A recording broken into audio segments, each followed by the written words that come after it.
आदिनाथ मुनिनाथ, आदि व्याधि अगमग मिटे, तुम पद में मम मात। चरण शरण है आपके, तारण तरण जिहाज। भवदधि तट तक ले चलो, करुणा कर जिने राज। बोले आदिम तीर्थंकर आदिनाथ भगवान की। मूक माटी रचयिता संत श्रोमणी आचार्य गुरुवर विद्यासागर जी महामुनि राज की। आप लोग बैठ जाएं और मूठ माटी ले लें। उधर से मूठ माटी ला दो चाचा, मूठ माटी सबके हाथ में दे दो। और भी जो लोग सुनना चाहें बैठ सकते हैं। अच्छी बात को तो बार बार सुनना ही चाहिए। और हमारा तो कल का उपवास था तो भी हम बोल रहे हैं, तो आप लोगों को वैसे ही बैठना चाहिए, ज्यादा जल्दी थोड़ी है।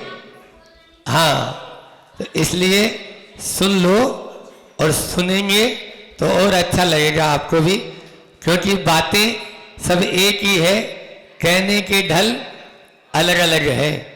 किसी ने सत्य कहा है कि बातें तो सब एक है, बातें तो सब एक है, कहने के हैं ढंग, और सिके चने अच्छे लगे लौन मिर्ची के संग। सिके चने अच्छे लगे लौन मिर्ची के संग। अभी बरसात आने वाली है, और बरसात में वो सिके हुए चने थोड़ा सा उसमें इमली खटाई डाल दो, और फिर उसमें नमक मिर्ची डाल दो। देखो शिल्पी हंस रही है।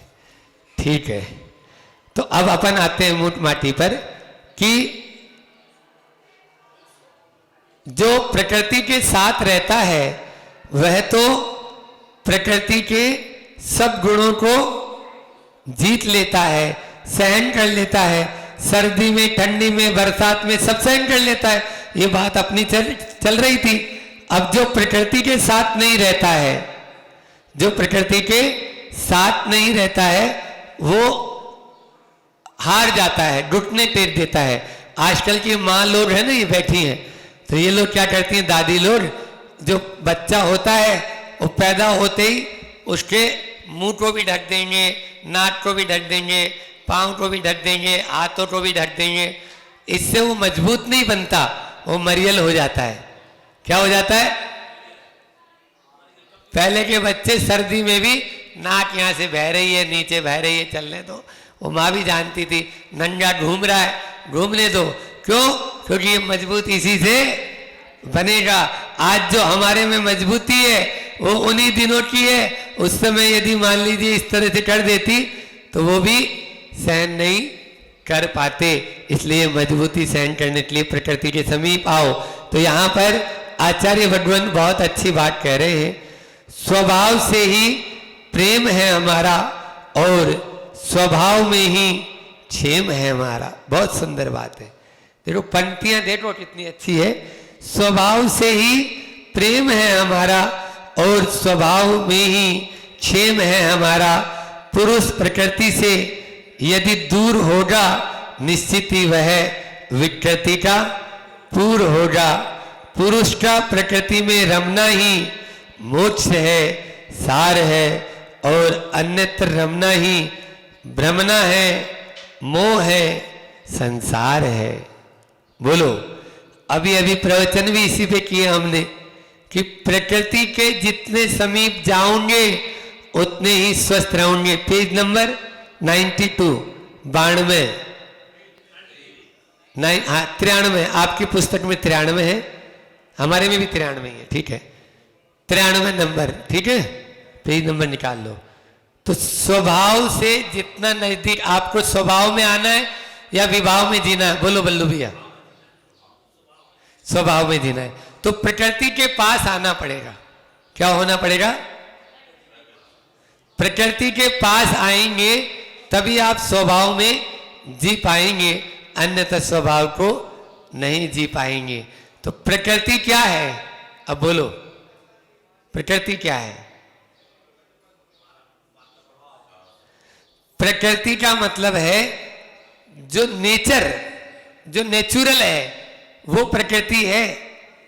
हमें जो गॉड गिफ्ट मिला है वो स्वभाव है जिसको कोई बना नहीं सकता।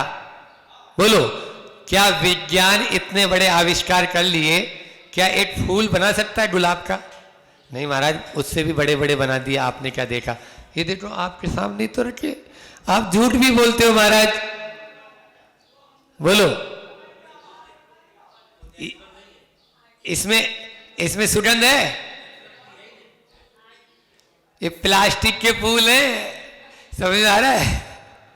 आर्टिफिशियल वो बोल रही है, आर्टिफिशियल।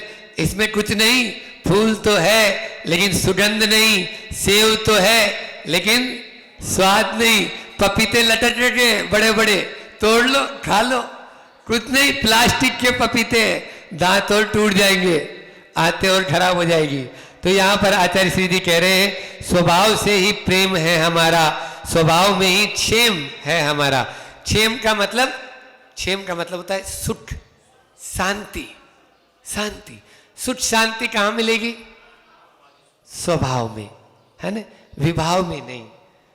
पुरुष प्रकृति से यदि दूर होगा निश्चित ही वह विकृति का पूर यानी, बोलो शिल्पी, अरे पूर यानी नदी में जब पूर आता है तो क्या होता है? उफान। तो वो विकृति का उफान होगा। क्या बोल रहे हैं यहां पे? बोलो, विकृति का उफान होगा, उसमें विकृति भर जाएगी। और अभी वर्तमान में तो विकृति भरी है कि नहीं भरी है? भरी है। फिर आगे बोलो, आगे देखो, पुरुष का प्रकृति में रमना ही मोक्ष है, सार है, और अन्यत्र रमना ही भ्रमना है, मोह है, संसार। बोलो, संसार बढ़ाना चाहते हो घटाना चाहते हो? तो प्रकृति के पास आओ ना, क्यों दूर जा रहे हो? हाँ, इसीलिए आ गई पालना कराने के लिए कि नहीं महाराज जी के मुझे पालना करानी। सूत्र मिला है हमें। अब देखो, सूत्र दे दिया आचार्य श्री जी ने।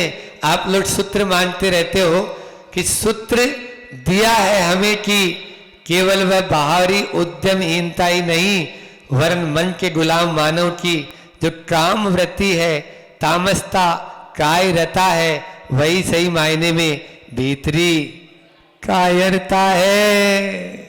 बहुत अच्छा। आचार्य श्री जी कह रहे हैं, ओए बच्चों बैठ जाओ यहाँ पे, इधर उधर नहीं जाओ। हाँ, घूम रहे हैं, बातें कर रहे हैं। तो हम बोल रहे थे कि क्या बोला, वो कंबल माटी बोल रही है ना कि कुछ तो ओढ़ लो, कुछ तो पहन लो। इतनी पतली चादर ओढ़ रखी इतनी कड़ाके की ठंड में, जाड़े में, तो उसने बोला कि कंबल वाले ही कंबल ओढ़ते हैं, है ना। तो अब यहां पर अब वो फिर से और माटी को संबोधन दे रहा है। क्या संबोधन दे रहा है? माटी को ये संबोधन दे रहा है, सुनो, कि जो अपनी काय में रत होते हैं, काय यानी शरीर, इस काय में जो रत होते हैं, यही तो कायरता है, यही तो कायरता है। कायरता क्या है? डरपोक बिल्ली। कोई को डरपोक बिल्ली बोलोगे, क्या बोलोगे? गाली हो जाएगी ना। लेकिन हम डरपोक है या नहीं है? बोलो, अपनी काय में रत है या नहीं है? अपनी काय में रत रहते कि नहीं रहते? 24, गर्दन हिला रहे हैं इसलिए बोल रहा हूं, 24 घंटे इसी को खिलाना, इसी को पिलाना, इसी को नहलाना, इसी को धुलाना। थोड़ी सी भी यदि मान लीजिए चेहरे पे झुर्री आ गई, अरे अब तुम बुढ़े हो गए, हाओ बुढ़े हो गए। तो यहां पर आचार्य श्री जी बोल रहे हैं कि ये ऊपर ऊपर से नहीं हो, उसे ही नहीं, भीतर से हो। केवल बाहरी उद्यमहीनता नहीं, मन के गुलाम मानव की जो काम वृत्ति है, जो इंद्रियों की दासपना है, जो इंद्रियों के गुलाम बने हैं, वो हमारी तामसता है। और वही हमारी सही अर्थों में काय में रत होना है, और यही कायरता है। सुनो, सही सुनो, क्या बोल रहे हैं आचार्य श्री जी? सुनो। गलत तो सुनने के आदि है ही, गलत अपन उसको बना लेते हैं। तो सही सुनो, और काय से सुनो? दोनों कान से सुनो, मनोयोग से सुनो। दुकान पे कान तो नहीं जा रहे, दोनों कान दुकान पे तो नहीं जा रहे। हाँ, दुकान पे नहीं अभी। मनोयोग से सुनो। अकाय में रत हो जा, काय में नहीं, अकाय में रत हो जा। काय और कायरता ये दोनों अंत काल की गोद में विलीन हो, आगामी अनंत काल के लिए। बहुत बढ़िया। काय यानी शरीर और कायरता यानी भीतर का बुजदिलपना, अनात्म विश्वास, आत्मविश्वास नहीं, अनात्म विश्वास, ये दोनों अंत काल की गोद में विलीन हो, आगामी अनंत काल के लिए। आगामी अनंत काल के लिए दोनों। अब बताओ महाराज, काय का अंत कर दे? नहीं, काय का अंत मत करो। अनंत काल के लिए काय को विराम दे दो, काय का अंत कर दो। ऐसे मरना आत्महत्या कहलाएगी। और अविनश्वर अक्षय पद प्राप्त करना चाहोगे, अर्घ्य चढ़ाते हो रोज, है ना, तो वो आगामी अनंत काल के लिए उसको सुख की नींद सुला देना है। काय को? काय को। अब जन्म मरण नहीं होगा, ठीक है ना। अब आगे बोल रहे हैं, फूल दलों सी पूरी फूली माटी है। फूल के दल कैसे होते हैं बताओ? कोमल कोमल होते हैं। जब शादी ब्याह हुआ होगा आपका तो फूलों की माला पहनाई थी, पहनाई थी? बोलो, हाँ तो बोलो। हाँ पहनाई थी ना? आपको नहीं पहनाई थी तो बोलो ना। गर्दन नाड़ तो हिलाओ।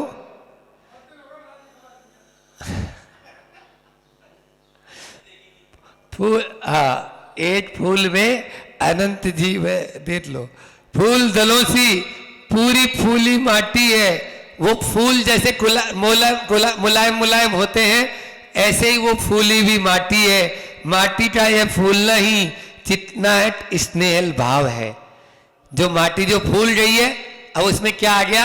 चितनापना। अभी तो गधे की पीठ छील दी थी उसने, उस माटी ने गधे की पीठ छील दी थी। अब वो है जब नरम हो गई, उसमें पानी डाल दिया तो कैसी हो गई? Soft soft. स्नेहिल यानी चितनापन। आदिम रूप मूलन है और रूखापन का, द्वेषित भाव का अभाव रूप उन्मूलन है। मतलब चितनाहट का तो मूलन है, चितनाहट आ गई है, और उन्मूलन किसका हो गया? रूखापन का। स्नेहिल जो है ना, वो प्यार का प्रतीक है, एक दूसरे से जुड़ने का प्रतीक है। हम एक दूसरे से जुड़ेंगे कब? जब आप लोगों में चितनाहट होगी, आप लोगों में स्नेह होगा, आप लोगों में गीलापन होगा, सूखापन नहीं। सूखापन होगा तो अगर अपने से कोई दुश्मन है तो वो अभिषेक भी कर रहा है, तो अब भगवान को देखना था, उसको तो देखना नहीं था। लेकिन आप लोग क्या करेंगे? दूसरे से बात करने लग जाएंगे, बोले अभी वो इस अभिषेक कर रहा है, उसको देखना ही नहीं अपन को, क्योंकि उससे हमारी बहुत बनती नहीं है। उसको देखते ही क्या पता खून खोल जाता है मेरा। अरे तो तू भगवान को देख रहा है, उसको देख रहा है? या मंदिर में भगवान का अभिषेक देखने आया था, उसको देखने आया था? उसका अभिषेक हो रहा है क्या? तो फिर हमारी स्थिति क्या है? हमारी स्थिति निमित्त में उलझने की है। हम निमित्तों में उलझ जाते हैं और पर्यायों में मत उलझो। उपादान को देखेंगे तभी ही निश्चित रूप से हम सही कर पाएंगे। आप लोग वो ट्यूबलाइट को नहीं देखते, ट्यूबलाइट को देखते हो, स्विच को नहीं देखते। स्विच ऑन किसने किया, ऑफ किसने किया? किसी ने स्विच जलाया, आपकी ट्यूबलाइट जल उठी। किसी ने स्विच बंद किया, आपकी ट्यूबलाइट बंद हो गई। अरे भैया, अपनी ट्यूबलाइट का हाथ, अपनी ट्यूबलाइट का स्विच दूसरों के हाथ में क्यों रखते हो? अपने हाथ में रखो ना। दूसरा जलाएगा आपकी ट्यूबलाइट को, आप जल जाते हो, दूसरा बुझाएगा, आप बुझ जाते हो। क्या ये सिखाया क्या हमारे महाराज जी ने? तो फिर अपनी ट्यूबलाइट की स्विच अपने हाथ में रखो। लाइट भी बोल रही है कि महाराज आपको माइक तो तेज है लेकिन मेरो माइक तेज नहीं है, हमारे यहाँ लाइट तो जाती ही जाती है। यह जो गति आई है माटी में, माटी ने जो किया जलपान का परिणाम। वाह वाह वाह, बहुत अच्छा। जल पीने की शक्ति होनी चाहिए, जल को ग्रहण करने की शक्ति होती है। अरे पत्थर दिल मत बनो, मिट्टी दिल बनो, मिट्टी दिल। हाँ, आप लोग पत्थर दिल बन जाते हो, परंतु जल धारण की क्षमता कब उभरेगी, जल धारण कब कर पाओगे? आचार्य श्री जी बता रहे, सुन लो। जब माटी में चितनाहट की प्रगति हो, अभी वो चितनी थी, अब मान लीजिए यदि वो चितनी बनी रहेगी और पानी उसमें डलता रहेगा तो एक दिन उसका अस्तित्व ही समाप्त हो जाएगा। अच्छी मूसलाधार वर्षा होगी और पूरी की पूरी मिट्टी तो जल धारण कर पाएगी? जल धारण नहीं कर पाएगी। जल धारण कर पाएगी जब माटी में चितनाहट की प्रगति हो और अनल का पान करेगी। वह माटी की चितनाहट को अपनी चूलिका तक पहुंचाने शिल्पी का आना हो रहा है। बोल रहे ना, वो आ रहे हैं। ऐसे ही माटी की वो चितनाहट है, अनल यानी, बोलो बल्लू भैया, आग। जब तक वो आग से तपेगी नहीं तब तक वो कुंभ का रूप नहीं लेगी, और जब तक वो घड़ा बनेगी नहीं तब तक जल को धारण कर नहीं पाएगी। टेम्परेली, थोड़ी देर के लिए माटी में डाला भी जल, चितनाहट हो गया। अब चितनाहट के बाद में उसमें प्रगति भी तो जरूरी है। तुम लोग एक ही क्लास में कब तक पढ़ोगे? पहली प्रतिमा के व्रत ले लिए, अब दूसरी कब? श्वेतांबरों में आता है, दीदी सुन रही है। पहली प्रतिमा 1 महीने, दूसरी प्रतिमा 2 महीने, तीसरी प्रतिमा 3 महीने, चौथी प्रतिमा 4 महीने, 5वीं प्रतिमा 5 महीने। ये प्रगति होना चाहिए। 11वीं प्रतिमा 11 महीने। तो 11वीं प्रतिमा तब आएगी जब 55 महीने हो जाएंगे। कितने महीने? 55 गिन लेना। अब 55 महीने तक 10 प्रतिमा, मतलब 5 साल, 12 हाँ लगभग 5 साल हो ही गए। तो 5 साल ऐसा करोगे, 4.5 साल में 10 प्रतिमा हो पाएगी आपकी। यहाँ तो आज 20-20, 25-25, 30-30 साल से एक ही प्रतिमा में उलझे हुए। चलो कोई बात नहीं, लेकिन अब उनकी भी कोई बात होगी। अपनी चूलिका, चूलिका का मतलब होता है, मतलब चाक, हाँ उसको भी बोल देंगे। और चूलिका का मतलब एक और होता है कि ऊपर टॉप, हाँ, तो टॉप तक पहुंचाने के लिए शिल्पी का आना हो रहा है। चूलिका, शिखर की चूलिका उसको बोलते हैं। चूलिका जो मंदिर बन गया और मंदिर के ऊपर जो आपने शिखर कलसा चढ़ाया ने, उसको क्या बोलते हैं? जैसे मेरू है, मेरू की चूलिका। अब मेरू 1 लाख योजन, चूलिका भी उसकी उसी में समाहित है, अलग से नहीं है। हाँ 40 योजन की, लेकिन 40 योजन 1 लाख में है। 1,40,000 योजन है ऐसा। लेकिन वो चूलिका जो है वो हाइट जो मंदिर की होती है वो वहां चूलिका तक होती है। ऐसा सुधा सागर जी ने प्रश्न पूछा था और आचार्य श्री जी ने उसका जवाब दिया था। चूलिका अलग से नहीं होती, समझ आई? 1,40,000 योजन कर लो कोई बात नहीं, लेकिन आचार्य श्री जी का जवाब ये था, मुझे अच्छे से याद है, वो 1 लाख के अंदर 40 योजन। चूलिका टॉप पे पहुंचाना है। यहां पर अर्थ यही है, माटी को ऊंचाई तक पहुंचाना है। ठीक है, शब्दों में नहीं उलझ जाए अपन। शब्द सो बोध नहीं, बोध सो शोध नहीं। अभी तो अध्याय भी यही चल रहा है। प्रभात की पावन बेला में माटी के हर्ष का पार नहीं, और वहीं पर पड़ा इस दृश्य का दर्शन करता, ओहो एक कांटा निशा के आंचल में से झांकता चकित चोर सा। सुनो ध्यान से, बहुत अच्छा आ गया कि प्रभात की पावन बेला में, ओ धूप में बैठे हैं ये लोग, प्रभात की पावन बेला में माटी के अर्श का पार नहीं। अब जैसे ही सुबह सुबह होती है तो सभी जितने जीव जंतु हैं सब हर्ष से उल्लसित हो जाते हैं। चिड़िया गाना शुरू कर देती है, मुनि महाराज पाठ करते हैं, आप लोग भी परदनी पहनकर मंदिर की ओर दौड़ते हैं, जल्दी जल्दी आते हैं कि धीरे धीरे नहीं, जल्दी जल्दी चलो रे भैया, भगवान के गुरु के गुण गाने को बढ़ते चलो बाजना वालों। हाँ, जैन धर्म की महिमा को और प्रभावना करने के लिए। तो यहाँ पर माटी के अर्श का पार नहीं, और वहीं पर पड़ा एक दृश्य का दर्शन करता है, कांटा निशा के आंचल में से झांकता चकित चोर सा। चोर होता है ना वो ऐसे, अब वो दीदी इधर बैठी है तो हम क्या करें, ऐसे से हमको भी झांकना पड़ रहा है ना। हम चोर नहीं है वैसे, लेकिन फिर भी सबको देखना पड़ रहा है। चकित चोर सा है ना, अचंभित चोर सा, चकित बिल्कुल ऐसा नहीं, हाँ अलर्ट अलर्ट, वही कि कोई आ नहीं जाए, इधर से कोई आ नहीं। माटी खोदने के अवसर पर कुदाली की मार खाकर जिसका सर अध फटा है, जिसका कर अध कटा है, दुबली पतली सी कमर कटी थी उसकी, वही अब और कटी है, जिधर की टांग टूटी है उधर की आंख फूटी है, और चपला अबला उधर उम्र पर भी असर पड़ा है मार का, लगभग वह भी घटी है। कहाँ तक कहें, कांटे की कटीली काया दिखती अब अटपटी सी है, इसमें संदेह नहीं है, प्राय प्राण अपने उसके कंठगत है, श्वास का विश्वास नहीं अब, फिर भी आसमान का आधार आस है ना।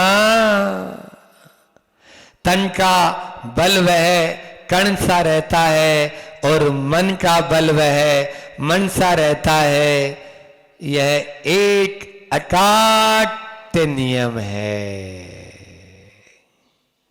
बहुत सुंदर आचार्य श्री जी ने लगातार बिना रोके बिना श्वास के इसको लिखा होगा, इसीलिए हमने भी उसी तरह से पढ़ दिया। अब देखो, पहले भाव समझ लो, एक कांटा है और वो कांटा जब मिट्टी उठा के लाया था, उस मिट्टी उठा के लाया था तो मिट्टी खोदी थी तो जो कुदाली से खोदी थी, अब वो कांटा आधा तो वहीं रह गया और आधा आया है, और इतना मरियल सा है कि सब कुछ टूटा फूटा है, आंख फूटी है, कमर टूटी है। आचार्य श्री जी देखो क्या क्या चिंतन किए होंगे, भगवान जाने उन दिनों में बैठ के, कि हाथ भी टूटा है, पांव भी टूटा है, कमर भी टूटी है, आंख भी फूटी है, सिर भी टूटा है, कुछ नहीं है उसके पास में, और मरियल है, बिल्कुल मर चुका है। आसमान पर तो अरे आशाओं के आस से तो आसमान टिका है, ऐसे बोलते हैं ना आप लोग, आशाओं पे, वही आचार्य श्री जी बोल रहे हैं, अभी उसके भीतर में आस है। क्या बोले, इसने मुझको मारा था ना मणि भैया, उस दिन कुदाली लाया था ना ये, इसको तो मैं बदला लेके रहूंगा।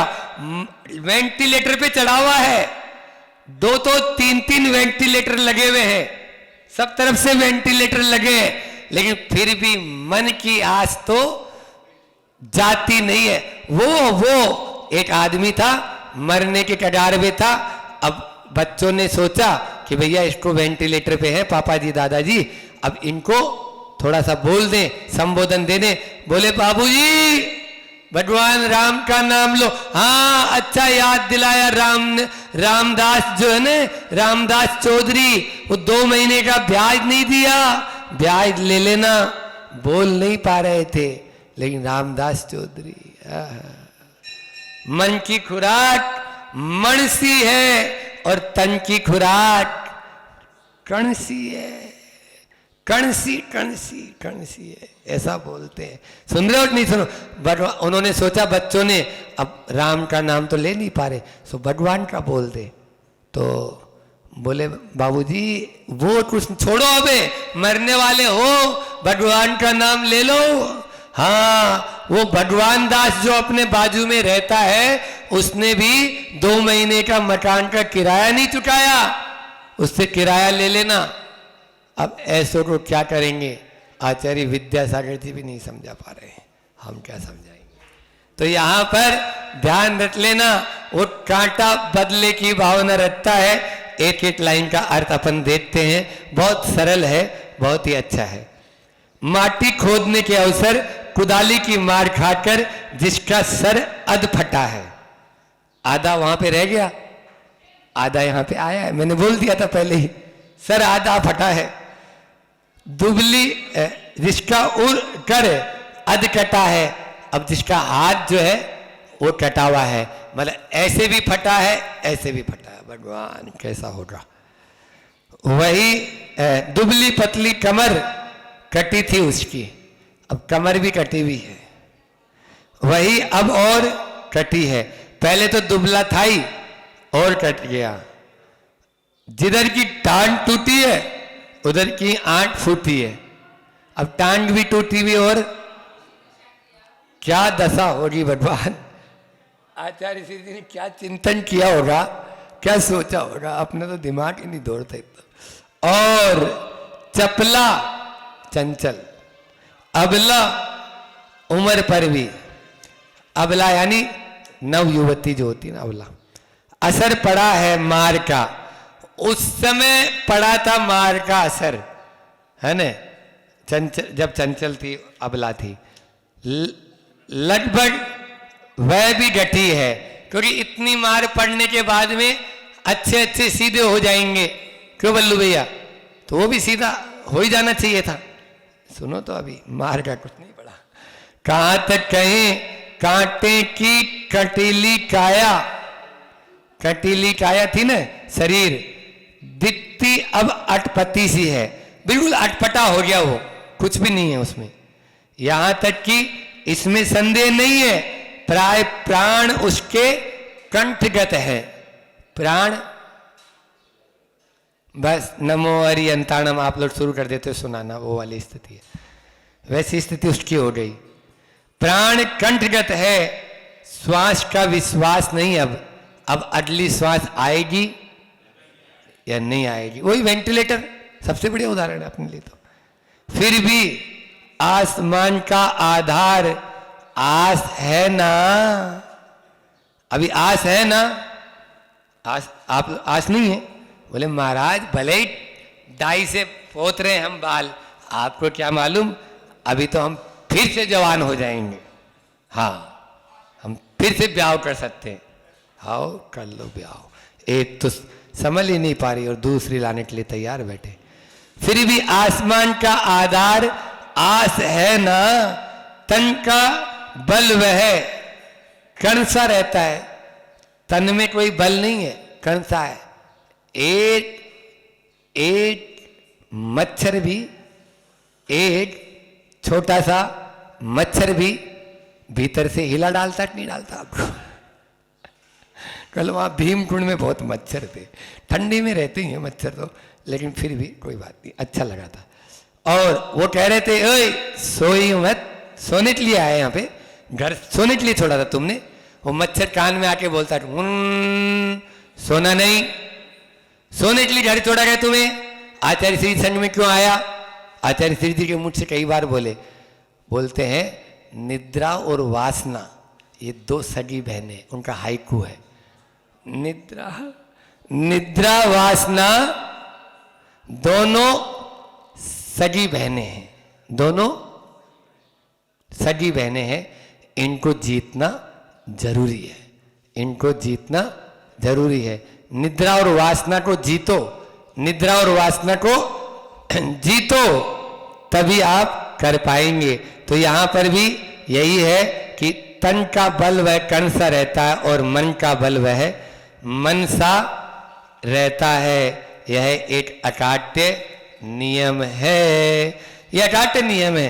मन के द्वारा बहुत ज्यादा गड़बड़ियां होती है और हम लोग भी आपकी बातों में आ जाते और इस मन के चक्कर में ही चलते रहते हैं। आप लोगों की सोबत में रहेंगे ना तो यही होगा, आपकी सोबत छोड़ना जरूरी है। इसलिए आचार्य कहते हैं तुम जो है ना असंयम से तो बचता ही है, असंयमी से भी बचो। आचार्य दीदी क्या बोलते हैं, असंयम से जैसे बचता है वैसे असंयमी से भी बचो। ये असंयमियों की सोबत में रहेगा वो तेरे संयम को भी चौपट कर देंगे। जावाणी के क्या लो बीच में चैन पुलिंग हो गई। हाँ, इसका ये भाव है, असंयम का मतलब होता है जैसे हम कोई भी काम ऐसा नहीं करते ना, गीले के अंदर पाँव नहीं रखते है ना, कोई भी चटाई के ऊपर पाँव नहीं रखते, नीचे जीव जंतु हो सकते हैं, कोई हिल रहा है उस पाटे पे नहीं बैठते, थोड़ी जीव जंतु दब जाएगा मर जाएगा। ये असंयम का ध्यान रखता है, पंचेंद्रियों को वश में रखते हैं, ये असंयम का ध्यान रखता है। जावाणी के ज्ञान थे सूझे लोकालोक, सोवाणी बार तो जपो दिन रैन, जो तेरा शरणा गए सो पावे सुख चैन। 9 बार नमोकार कर।